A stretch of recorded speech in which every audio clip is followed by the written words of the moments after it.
If surface tension S, moment of inertia I, and Planck's constant h were to be taken as the fundamental units, the dimensional formula for linear momentum would be। अगर हमारा surface tension, moment of inertia और Planck's constant h को fundamental units लिया जाता तो आपको बताना है कि लीनियर मोमेंटम का जो डायमेंशनल फॉर्मूला है in terms of this, that is surface tension, moment of inertia and Planck's constant क्या होगा, ये हमें बताना है।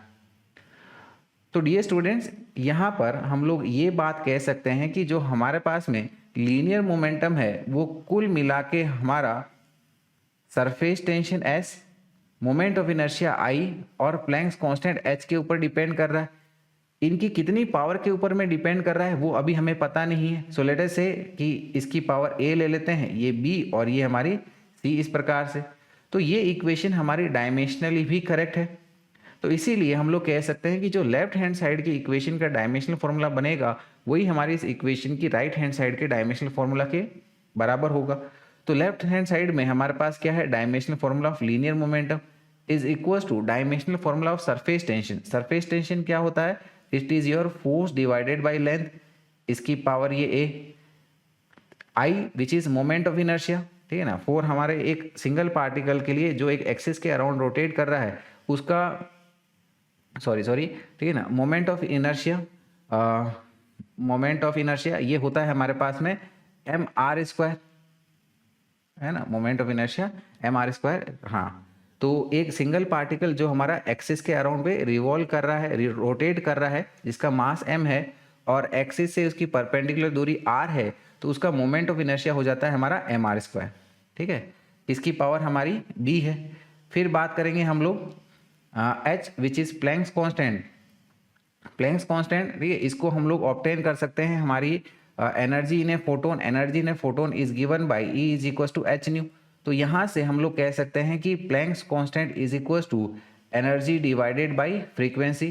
तो इसका जो डायमेंशनल फॉर्मूला होगा प्लैंक्स कांस्टेंट का, it is equal to dimensional formula of energy upon में frequency. So it will be energy divided with frequency और इसकी भी पावर हमारी c हो गई, ठीक है। तो लेफ्ट हैंड साइड में हमारे पास में लीनियर मोमेंटम का डायमेंशनल फॉर्मूला है। तो लीनियर मोमेंटम का dimensional formula, linear momentum which is mass into velocity. तो मास m, वेलोसिटी के लिए डायमेंशनल फॉर्मूला L_t-1। तो ये हमारा लीनियर मोमेंटम का डायमेंशनल फॉर्मूला हो गया, is equal to dimensional formula हमारा फोर्स का, this is mL_t-2 divided with length का dimensional formula which is L, इसकी पावर हमारी a, mr²। तो मास के लिए m, r हमारी दूरी है, डिस्टेंस है, तो ये हो गया L2, इसकी भी पावर b हो गई, इनटू एनर्जी का dimensional formula this is mL2t-2 divided with frequency, frequency का डायमेंशनल फॉर्मूला t-1, इसकी भी पावर हमारी c। तो ये बन जाएगा हमारे पास में ये पहला वाला टर्म, ये L से L चला गया, यानी कि ये बन गया हमारा m_t-2, इसकी पावर a, इनटू ये एज इट इज लिख दो mL2, इसकी पावर b, और ये टर्म हमारा बन जाएगा यहाँ पर ये t-1 एक कम हो जाएगा, तो ये बन जाएगा mL2t-1 और इसकी पावर हमारी c है। तो यानी कि अब हम लोग कह सकते हैं कि m की पावर क्या हो जाएगी, a plus b plus c, a plus b plus c। l की पावर क्या बन जाएगी यहाँ पर, ये देखिए ये 2b प्लस 2c हो जाएगा, this is 2b plus 2c। और t की पावर क्या मिल रही है, देखिए यहाँ से -2a और -c, यानी कि ये बन जाएगा -2a -c। अब हम लोग इस इक्वेशन की लेफ्ट हैंड साइड के जो पावर्स है और राइट हैंड के साइड जो पावर्स है उनको इक्वेट कर लेते हैं।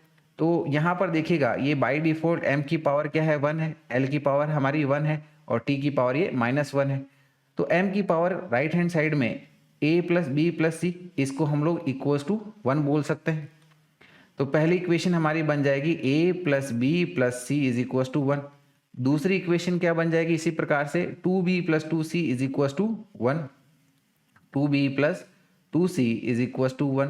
और तीसरी इक्वेशन क्या मिल जाएगी, है this is -2a minus c is equals to -1, या फिर ये हो जाएगा 2a plus c is equals to 1। तो इस तीसरी वाली इक्वेशन से, ठीक है, हम लोग c को a के फॉर्म में एक्सप्रेस कर लेंगे, तो ये हो जाएगा c is equal to 1 minus 2a। अब क्या करेंगे, ये जो c की वैल्यू आई है हमारे इन टर्म्स ऑफ a, इसको हमारी पहली इक्वेशन और दूसरी इक्वेशन में सब्सटीट्यूट कर देते हैं, है ना।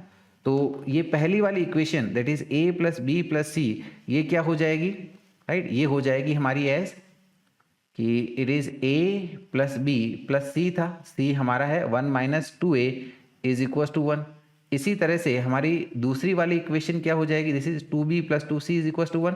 तो c की वैल्यू जगह पे हम लोग 1 माइनस 2a पुट कर लेंगे, तो ये इक्वेशन बन जाएगी हमारी as 2b plus 2 into 1 minus 2a is equal to 1, इस तरीके से। तो यहाँ पर ये देखिएगा, ये वाली इक्वेशन हमारी बन जाएगी, ये माइनस 2a और ये a है, यानी कि ये आ गया minus a plus B is equal to, ये इधर जाके इसको सब्ट्रैक्ट कर देगा तो राइट हैंड साइड टर्म हमारा 0 हो जाएगा। इस इक्वेशन को हम लोग कैसे लिख सकते हैं, ये बन गया हमारा 2b प्लस ये 2 अंदर में मल्टीप्लाई कर दें तो ये बन जाएगा 2 minus 4a is equal to 1। और हम लोग यहाँ से क्या कह सकते हैं कि minus 4a plus 2b is equal to minus 1। अब क्या करिएगा, ये दोनों टर्म से 2 कॉमन लेके, ठीक है ना, यहाँ पर डिवाइड में कर दीजिएगा, तो ये इक्वेशन हमारी बन जाएगी as minus 2a plus B is equal to minus 1/2। अब इन दोनों इक्वेशन पे नज़र डालिएगा, इन दोनों इक्वेशन से हम लोग b को एलिमिनेट कर देते हैं ताकि a की वैल्यू को निकाल सकें। तो देखिएगा b को एलिमिनेट कैसे करें, अगर इन दोनों इक्वेशन को हम लोग आपस में सब्ट्रैक्ट करें तो हमारे पास में ये b एलिमिनेट होके a की वैल्यू आ जाएगी। तो यही करते हैं, दोनों इक्वेशन को हम लोग आपस में सब्ट्रैक्ट कर देते हैं।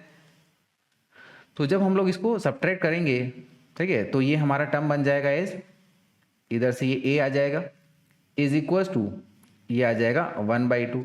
तो यानी कि यहाँ से हमें a की वैल्यू मिल गई है, तो हम लोग क्या कह सकते हैं कि हमारे पास a आ गया है एज 1/2, राइट। तो a की वैल्यू हमारे पास आ चुकी है विच इज 1/2। तो अब इस a की वैल्यू को हम लोग क्यों ना यहाँ पर इसमें सब्सटीट्यूट कर दें ताकि b की वैल्यू को निकाल पाएं। तो यहाँ पर a की वैल्यू पुट करते हैं तो ये आ जाएगा minus 1/2 plus b is equal to 0। और from here we can say कि हमारे पास b की वैल्यू आ रही है 1/2, इस तरीके से। तो b की वैल्यू भी हमने ऑब्टेन कर ली है। अब इसी तरीके से क्या करेंगे हम लोग, ठीक है, c की वैल्यू को ऑब्टेन करेंगे। c की वैल्यू को कैसे ऑब्टेन किया जाए, c की वैल्यू को देखिएगा, ऊपर में हमारे पास में ये इक्वेशन है, ठीक है ना, c is equal to 1 minus 2a, right. तो यहाँ पर अब a की वैल्यू हमने ऑब्टेन कर ली है तो इसमें सब्सटीट्यूट कर लें, यानी कि सीधा सीधा हम लोग क्या कह सकते हैं, c is equal to 1 minus 2a, ये हमारी इक्वेशन है, is equal to 1 minus 2 into a हमारे पास क्या आया है, ठीक है, दिस इज 1/2। तो मल्टीप्लाई में 1/2 कर लें, ये 2 से 2 कट जाएगा, 1 माइनस 1, ठीक है, यानी कि ये आ जाएगा हमारा 0। तो यहाँ से हम लोग क्या कह सकते हैं कि जो हमारी c की वैल्यू है, जो हमारी c की वैल्यू है वो हमें इज इक्वल टू 0 मिल रही है। तो देखिएगा डियर स्टूडेंट्स, जो हमारे पास में, ठीक है ना, इक्वेशन है लीनियर मोमेंटम की, ठीक है ना, यहाँ पर a b और c की वैल्यू को सब्सटीट्यूट कर लेते हैं, राइट। तो यानी कि हम लोग क्या कह सकते हैं कि dimensional formula of p is equal to dimensional formula of s की पावर a हमारे पास 1/2 आया, इनटू मोमेंट ऑफ इनर्शिया, इसकी पावर हमारी b है, b हमारा 1/2 आया, into h which is Planck's constant, इसकी पावर हमारी c यानी कि 0 आ गई। तो ये इस तरीके से हो जाएगा।